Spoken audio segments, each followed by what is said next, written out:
Okay, it's our last blog for the class. Um, Copyright and fair use is a little complicated, um, and as teachers, we're using material that someone else wrote all the time. I don't think anybody's studying a book in their, English class that they wrote themselves. That would be interesting. So most everything you use, textbooks, trade books, um, music, images, and movies are going to be copywritten and made by someone else. And laws change, if they are, if the author or the creator has been dead, and then plus a certain amount of years. Um, so the material in question belongs to the creator. If it's been copywritten or licensed under Creative Commons, that doesn't mean that other people can't use it in part or get permission from the creator to use it, or that whoever holds the rights to it. So after the death of the creator, plus if you go to Project Gutenberg, Gutenberg, they talk about it's January 1st of every year, new material is released to the public for public domain. And they call it Public Domain Day. And it's an exciting day because the people who are digitizing old books that have, that no one knows about, sift through those and pick their projects to digitize and to scan. So that's exciting, but a lot of the times we want to use stuff that still has a copyright on it.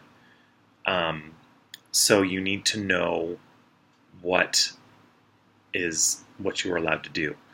Obviously, downloading or even torrenting or streaming a movie that you haven't paid for is illegal. I think a lot of us in this class live overseas, either China, I'm in South Korea, or wherever you are, and regions are really, they don't have movies showing, or it's Friday night and you want to watch a movie, so you have to figure out how to get around that.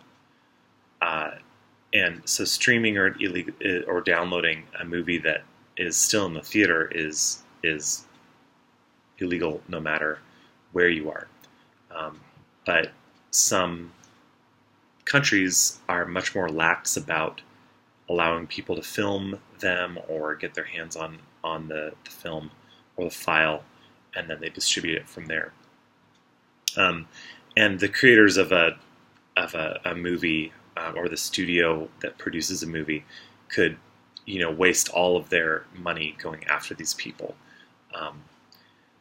So it's kind of interesting who they go after and who they don't go after. So what is allowed is, I didn't actually know this, but libraries and schools can make copies of print material for the purpose of archiving. And you can make, for shorter works, you can make copies for each student if the poem is under so many words, or you can use 10% of a book. It seems like 10% is kind of the magic number. You can never just outrightly copy a book and then sell it. Or not even a book, a movie, a poem, a collection of works. There's no way that will ever be legal. It's like, why create anything? You're never going to get paid for it. Some other person is going to just rip it off and sell it. So that's a given. You can never just copy something and sell it.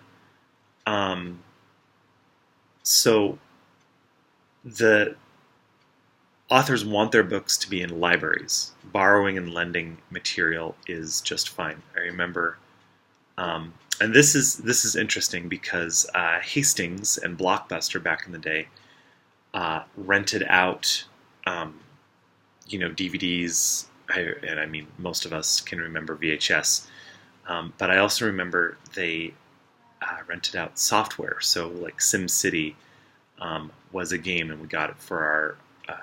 It was a CD-ROM game, and nowadays you can easily just rip the CD and have your own copy, or you get it, and everything is on the cloud now, so you can get it off the cloud, but you have to pay for it. Um, but I really do wonder how Blockbuster and Hastings got around this whole like we own this, but we're going to rent it out. I didn't see anything about that in the fair use law.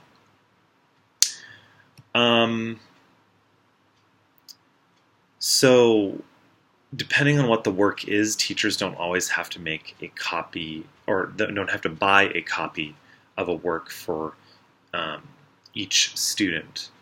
Um, and I don't know the laws if something is out of print, but most, if you're in an elementary, or not an elementary, an English class, especially if it's like British Lit, most of the things that we are going to be reading in, these are going to be really ancient texts, and you can find free versions online all over the place.